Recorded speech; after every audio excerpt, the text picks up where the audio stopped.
नमस्कार दोस्तों, स्वागत है आप सभी का आपके अपने इस YouTube चैनल जिसका नाम है जीएस बूस्टर। मैं हूं अनूप उपाध्याय। मॉस्को में रूस के राष्ट्रपति व्लादिमीर पुतिन के काफिले की एक आलीशान कार में एक बम विस्फोट हुआ है और पुतिन के काफिले में जो कार ब्लास्ट हुआ है, इससे जेलेंस्की के उस भविष्यवाणी के साथ संबंध ढूंढे जा रहे हैं जो आज से मात्र 3 दिन पहले जेलेंस्की ने किया था।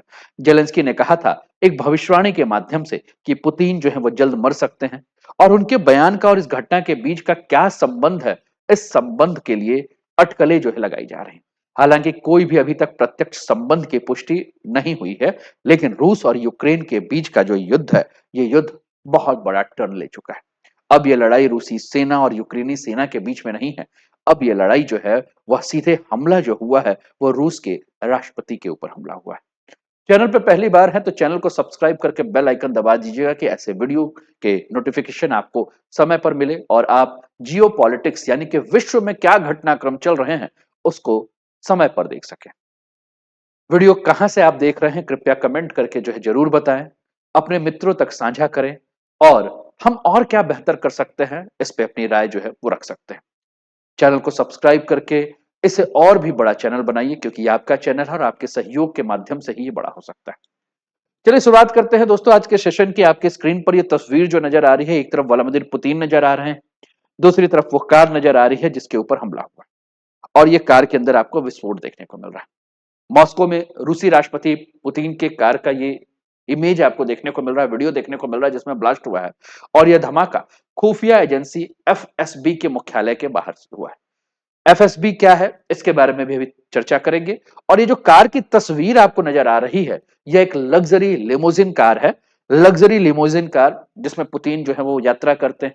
इसके भी फीचर्स के बारे में, इसके भी विशेषताओं के बारे में हम बताएंगे। रिपोर्ट्स की बात करें तो रिपोर्ट्स के मुताबिक कार के इंजन में जो है वो आग लग गई थी और धीरे धीरे आग जो है वो अंदर फैल गई।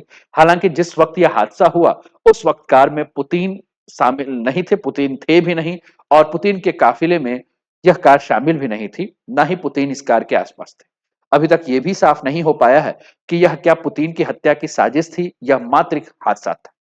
घटना के बाद पुतिन की सुरक्षा को लेकर राष्ट्रपति कार्यालय बहुत ज्यादा चिंतित है। 26 मार्च को यूक्रेन के राष्ट्रपति व्लादिमीर जेलेंस्की ने एक दावा किया था और उन्होंने इसमें कहा था कि पुतिन की मृत्यु बहुत ही जल्द होने वाली है। बहुत सारे समाचार पत्रों ने इसको कवर किया है। आप अपने स्क्रीन पर आज से 3 दिन पहले की इस न्यूज को देख सकते हैं जिसको कि कीव इंडिपेंडेंट, जो कि कीव का चैनल है यानी कि जो यूक्रेन का चैनल है, उसने भी इसको कवर किया है कि जेलेंस्की जो है वो कह रहे हैं कि व्लादिमीर पुतिन की जो है वो मृत्यु होने वाली है। Zelensky makes big claim amid Russia Ukraine war, Putin will die soon. Ukraine Zelensky predict Vladimir Putin death और मिंट लिखता है पुतिन विल डाई सून। मतलब कुल मिलाकर अगर हम बात करें तो आज से 3 दिन पहले 26 तारीख को सारे समाचार पत्रों ने इस बात को कवर किया था कि पुतिन की मृत्यु की भविष्यवाणी जो है वो कर रहे हैं। अब राष्ट्रपति पुतिन के बारे में अगर हम बात करें तो हमेशा वो इसी लिमोजिन कार में यात्रा करते हैं और इस लिमोजिन कार के बारे में आप अपने स्क्रीन पर ये तस्वीर देखिए। ये वही लिमोजिन कार है मतलब जिस पर यात्रा करते हैं और रिपोर्ट्स के मुताबिक इस गाड़ी की कीमत लगभग 3.5 करोड़ रुपए है। आप अपने स्क्रीन पर जो है वो पुतिन को भी देख रहे हैं और दूसरी तरफ आप नॉर्थ कोरिया के राष्ट्रपति को भी जो है वो अपने स्क्रीन पर देख रहे हैं। पुतिन और किम जोंग उनके साथ लिमोजिन कार में सफर कर रहे हैं। ये वही कार है और ये कार के अंदर की तस्वीर है जो नॉर्थ कोरिया के राष्ट्रपति जो है किम जोंग, उनकी तस्वीर आप इसमें देख रहे हैं। अब कहा यह जा रहा है कि नॉर्थ कोरिया के तानाशाह किम जोंग ने पिछले साल लग्जरी लिमोजिन कार जो है वो गिफ्ट की है और ये कार जो है वो रूस में ही बनाई जाती है। जेलेंस्की ने क्या क्या कहा था पुतिन के बारे में, तो जेलेंस्की की स्टेटमेंट्स को भी अगर हम बात करें थोड़े से देख लें क्या कहा था। तो जेलेंस्की ने कहा था कि पुतिन के मौत के बाद ही सब कुछ ठीक होगा। यूक्रेनी राष्ट्रपति ने 26 मार्च को पेरिस में एक इंटरव्यू के दौरान यह बात कही थी और उन्होंने कहा था कि जल्द पुतिन की मौत हो जाएगी और फिर सब कुछ यानी कि यूक्रेन जंग जो है वो समाप्त हो जाएगा और यह फैक्ट है। यूक्रेनी राष्ट्रपति ने और क्या कहा था कि पुतिन जिंदगी भर सत्ता में बने रहना चाहते हैं। उनकी महत्वाकांक्षा यूक्रेन तक सीमित नहीं है बल्कि उनका पश्चिमी देशों से जो है वो सीधा टकराव हो सकता है। ठीक, लेकिन क्या पुतिन की हत्या इतनी आसान है, ये एक सबसे बड़ा प्रश्न है। दोस्तों पुतिन के अगर हम सुरक्षा घेरे के बारे में बात करें तो पुतिन जो है वो 4 सुरक्षा घेरे में रहते हैं और पुतिन के बॉडीगार्ड जो है अपने आप को मस्कटियर्स कहते हैं। आप अपने स्क्रीन पर देखिए, ये आपको व्लादिमीर पुतिन नजर आ रहे हैं और इनके साथ आपको जो ये दिख रहे हैं ये उनके बॉडीगार्ड है। ठीक है ना। और ये जो बॉडीगार्ड है वो रूस के फेडरल सिक्योरिटी फोर्स यानी कि एफपीएस या एफएसओ के लोग जो है इसमें शामिल हैं। और इनके पास यानी कि ये जो टीम है पूरी की पूरी जो पुतिन की सुरक्षा में रहती है, इनके पास बिना किसी वारंट के तलाशी, निगरानी, गिरफ्तारी या अन्य सरकारी एजेंसियों को आदेश जारी करने का अधिकार है। जब पुतिन जो है वो सड़क पर निकलते हैं, तो सड़क पर पुतिन के एक हथियारों से लैस जो है पूरा काफिला जो है इनके साथ चलता है, जिसमें AK-47, टैंक रोधी grenade launcher, portable anti aircraft missile जो है सब कुछ होती है। अब जब पुतिन भीड़ में होते हैं यानी कि लोगों के बीच में जाते हैं, तो चार सुरक्षा घेरा जो है वो पुतिन को घेर के रखता है। और ये फेडरल सिक्योरिटी सर्विस की पूरी टीम जो है वो घेर के रखती है। और ये फेडरल सिक्योरिटी सर्विस के बारे में अगर हम बात करें, तो ये counter intelligence, political security, political intelligence, law enforcement और एक्टिव मेजर, ये सारे का सारा देखता है। ठीक है। काउंटर इंटेलिजेंस के बारे में बात करें तो ये फॉरेन इंटेलिजेंस सर्विस के साथ जुड़कर, main directorates of general staff of the arm force के साथ जुड़कर, फेडरल गार्ड सर्विस के साथ जुड़कर, मिनिस्ट्री ऑफ इंटरनल अफेयर्स के साथ जुड़कर, यानी कि पूरा का पूरा अगर हम बात करें तो ये सारी की सारी इंटेलिजेंस जो ग्रुप्स हैं वो सभी जो है वो क्या करती हैं कि सुरक्षा में काम करती हैं। जो ब्लू लाइंस आपको दिख रही हैं, ये सारी की सारी जो है मेन फंक्शन इनके पास है, जैसे कि SVR, GRU, FSO और MVD। और जो रेड लाइन आपको दिख रहा है, ये सब्सिडरी फंक्शन के रूप में काम करती हैं। तो हमने कहा कि पुतिन जब भीड़ में होते हैं, तो सुरक्षा के चार घेरे जो है पुतिन के चारों तरफ देखने को मिलते हैं। और उसमें सिर्फ एक जो सेक्शन बॉडीगार्ड जो उनके साथ होते हैं, केवल वही दिखाई देते हैं। मतलब कि अगर ये पुतिन दिख रहे हैं, तो जो केवल पास में आपको बॉडीगार्ड नजर आ रहे हैं, यही दिखाई दे रहे हैं। लेकिन दूसरा घेरा जो है, जो कि आम आदमी को समझ में नहीं आता है, वो भीड़ के बीच में छुपा होता है। तीसरा घेरा जो है वो भीड़ के बाहर होता है। और उसके अलावा चौथा घेरा जो है वो छतों पर स्नाइपर्स के रूप में जो है, यानी कि जो निशानेबाज होते हैं उनके रूप में जो है होते हैं। ये पुतिन के ऊपर अगर हम बात करें दोस्तों, तो हमने अभी आपके साथ जो चर्चा की, हमने चर्चा की इसके बारे में, इस पूरे टीम के बारे में। ठीक है। अब पुतिन के बारे में अगर हम बात कर रहे हैं, जिस सुरक्षा घेरा के बारे में, तो हमने कहा संघीय सुरक्षा सेवा FSB की टीम जो है वो मिलकर काम करती है। और ये एक संघीय कार्यकारी निकाय है, जिसे रूसी संघ की राष्ट्रीय सुरक्षा, आतंकवाद निरोध, रूसी संघ की राज्य सीमा की सुरक्षा, बचाव, आंतरिक समुद्र जल, प्रादेशिक समुद्र, अनन्य आर्थिक क्षेत्र, महाद्वीपीय शिल्प, इन सभी की सुरक्षा के लिए रखा जाता है। और रूसी संघ के राष्ट्रपति संघीय सुरक्षा की गतिविधियों की जो है वो देखरेख करते रहते हैं।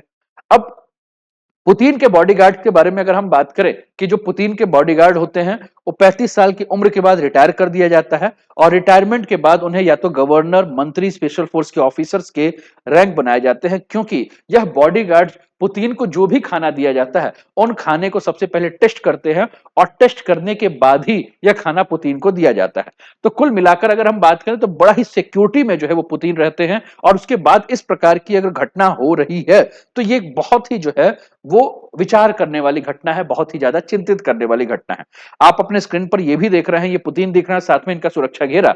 कई बार तो ऐसा होता है कि पुतिन कभी कभी बॉडी डबल का उपयोग भी करते हैं, कि जिससे कोई पहचान ना पाए कि असली पुतिन जो है वो कौन है। आप अपने स्क्रीन पर देखिए, पुतिन नहीं है, ये पुतिन के बॉडी डबल है, लेकिन देखने में ऐसे लग रहा है कि ये व्लादिमीर पुतिन है। तो कई बार जो है वो सामने वाले को परेशान करने के लिए जो है वो क्या किया जाता है कि बॉडी डबल का भी प्रयोग किया जाता है, जिससे कि इनको बचाया जा सके। तो बहुत ही ज्यादा अब पुतिन पर यह पहली बार ऐसा नहीं हुआ है कि हमले करने की कोशिश की गई है।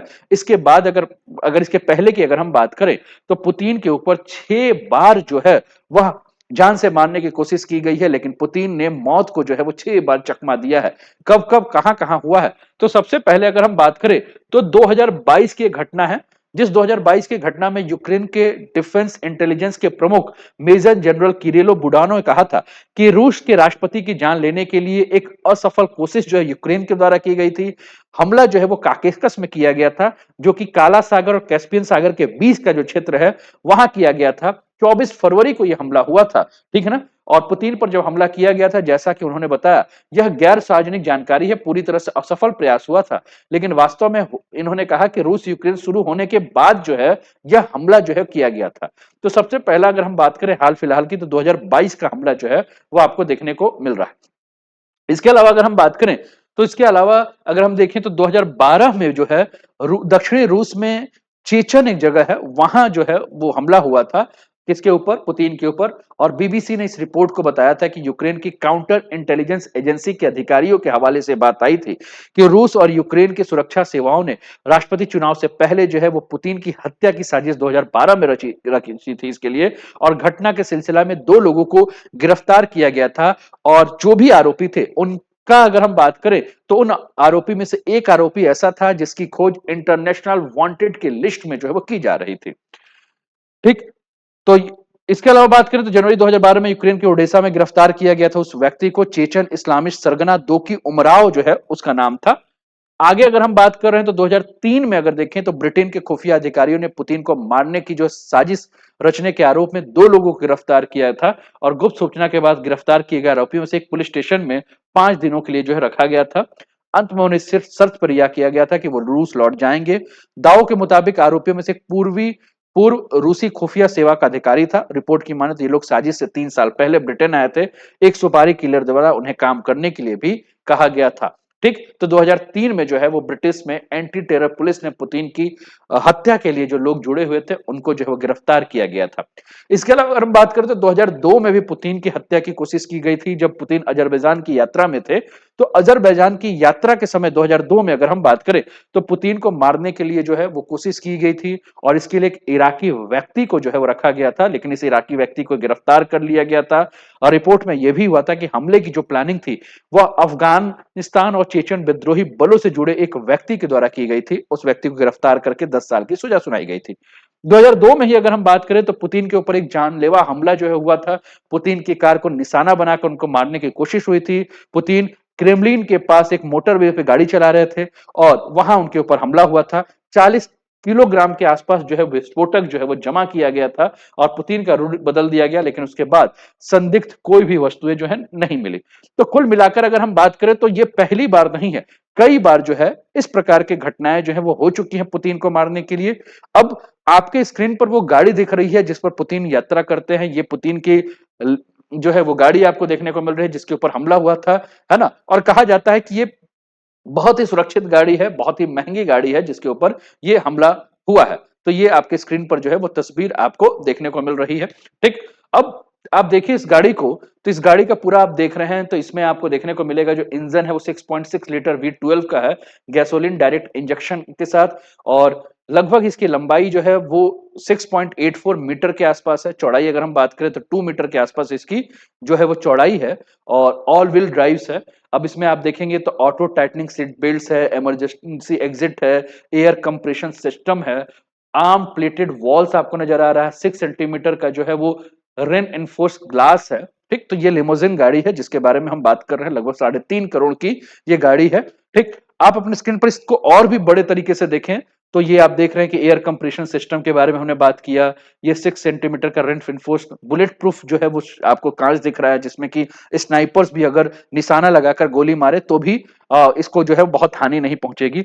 लगभग 7.2 टन का ये इसका वेट है, 6.7 मीटर लंबा है और मात्र 6 सेकंड में ये 100 किलोमीटर की स्पीड जो है, 0 से 100 किलोमीटर की स्पीड जो है वो पकड़ लेगा। इलेक्ट्रिक इंजन जो है वो 40 से 48 हॉर्स पावर का है, एडवांस कम्युनिकेशन सिस्टम से लैस है। एक्स्ट्रा लार्ज डोर जो है ये आपको देखने को मिलेगा। ठीक है। इसके अलावा run flat bullet proof tyres हैं इसके, 4.4 लीटर के 8 सिलेंडर्स हैं, 598 हॉर्स पावर का, है ना। कैमरा विंडो है, टीवी वीडियो कॉन्फ्रेंसिंग स्क्रीन है, एंटरटेनमेंट सिस्टम है। बहुत सारी चीजें जो है, बहुत सारी सुविधाएं जो है इस लिमोजिन के अंदर जो है वो देखने को मिल रही है। ठीक है। तो बहुत सुरक्षित गाड़ी है, बहुत ही जो है विशेषताओं के साथ जो है वो पुतिन की गाड़ी है। उसके बाद भी हमने क्या देखा कि आज पुतिन के काफिले में इस गाड़ी के ऊपर आपको विस्फोट होते हुए दिखा। तो दोस्तों ये रहा आपके लिए वीडियो, कैसा लगा जरूर बताएं, अपने कमेंट जो है वो हम तक पहुंचाएं, वीडियो को शेयर कीजिए। चैनल पर पहली बार है तो चैनल को सब्सक्राइब करके बेल आइकन जरूर दबाइएगा। अपना ध्यान रखिए, स्वस्थ रहिए, मस्त रहिए, तंदुरुस्त रहिए, हंसते खेलते मुस्कुराते हुए जीवन का आनंद लीजिए। जय हिंद, जय भारत।